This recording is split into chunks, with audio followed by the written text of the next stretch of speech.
Você já ouviu alguém dizer eu tenho fé e isso basta? E já parou para pensar se é possível alguém dizer que tem fé, mas não ter nenhuma mudança visível na vida? Nenhuma transformação, nenhuma boa obra como resultado? Será que essa fé é verdadeira ou é só um sentimento vazio? No vídeo de hoje, a gente vai compreender uma das passagens mais debatidas do Novo Testamento e entender de uma vez por todas qual é o papel das obras na vida de quem realmente foi salvo. Será que as obras nos trazem a salvação? Ou o fato de ter fé é suficiente para ser salvo? Será que Tiago e Paulo estão se contradizendo quando um fala de fé e outro fala de obras? Ou será que eles estão, na verdade, apontando para o mesmo caminho, só que de ângulos diferentes?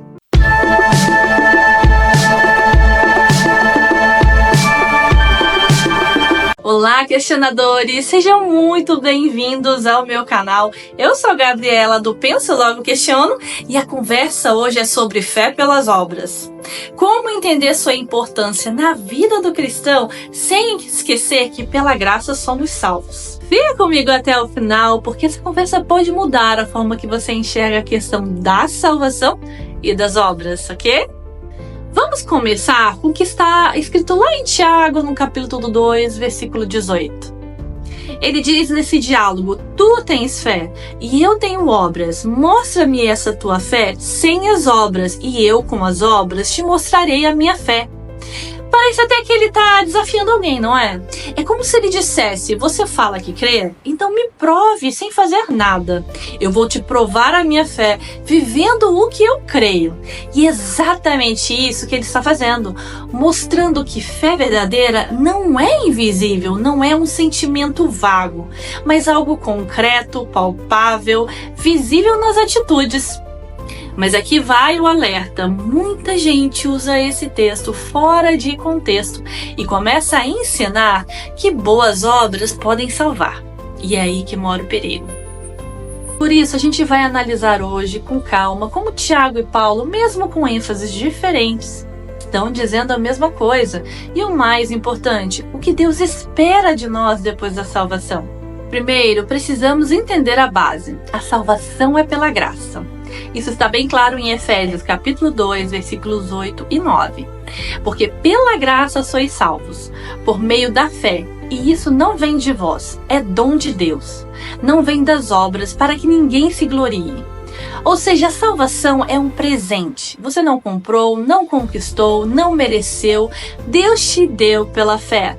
Então, esquece a ideia de subir uma escada para o céu, acumulando pontos com boas ações. Porque não se trata de meritocracia. E ainda bem, porque jamais conseguiríamos alcançar a salvação por nós mesmos, por mais que nos esforçássemos. Ninguém se salva por ser bonzinho ou fazer caridade. Deus salva porque Ele quer, e ponto.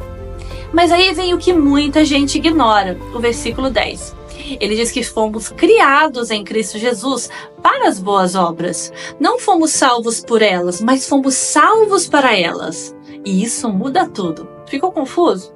Calma que logo a logo a gente vai tentar entender melhor.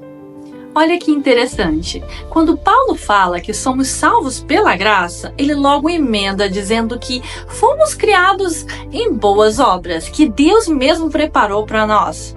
Ou seja, tem um propósito. Não é obra por vaidade, nem para selfie no Instagram. É obra que glorifica a Deus. E Tiago entra aqui para reforçar esse ponto com toda a força. Se não existem obras, será mesmo que houve salvação? Ele não está dizendo que as obras salvam, mas está gritando com todas as letras que a ausência delas pode ser sinal de que nunca houve uma fé real. Tiago está preocupado com gente que acha que ser cristão é só um status ou uma identidade vazia. Ele está dizendo: se a sua fé não te move, talvez ela nunca tenha te alcançado de verdade. Jesus também usa uma metáfora em Mateus capítulo 7, versículo 17. Toda árvore boa produz bons frutos. Simples assim. Se você é uma árvore saudável, se foi regenerado por Deus, os frutos vão aparecer. Não porque você quer mostrar, mas porque é natural, é consequência. O contrário também é verdade. Se não tem fruto, talvez não tenha raiz. Tem muita gente que foi convencida, mas nunca foi convertida de fato. Gente que frequenta o culto, que diz aleluia, que posta versículos, mas que nunca teve um encontro real com Jesus. E como a gente percebe isso? Pelas obras, pela transformação, pela evidência de uma fé viva que gera ação. Agora, voltemos para Tiago. Ele está olhando para essas pessoas que diziam: eu tenho fé, eu sou salvo, mas não preciso de obras. E ele confronta com firmeza: mostra a tua fé sem obras. Eu mostro as minhas pelas minhas obras. Não é sobre ganhar ponto com Deus, mas sobre mostrar que você realmente foi alcançado. A fé sem obras é como um corpo sem alma, morto. Não respira, não move, não vive. É ilusão, é aparência. Por isso, a fé que não gera obediência, compaixão, justiça, serviço, talvez nem seja fé. E por fim, entendemos aqui que Tiago não está em conflito com Paulo. Eles estão falando da mesma verdade, sobre ângulos complementares. Paulo enfatiza como entramos na salvação pela fé, pela graça, e Tiago mostra como vivemos depois de salvos, com obras, com frutos. Os dois estão em perfeita harmonia com a mensagem do Evangelho.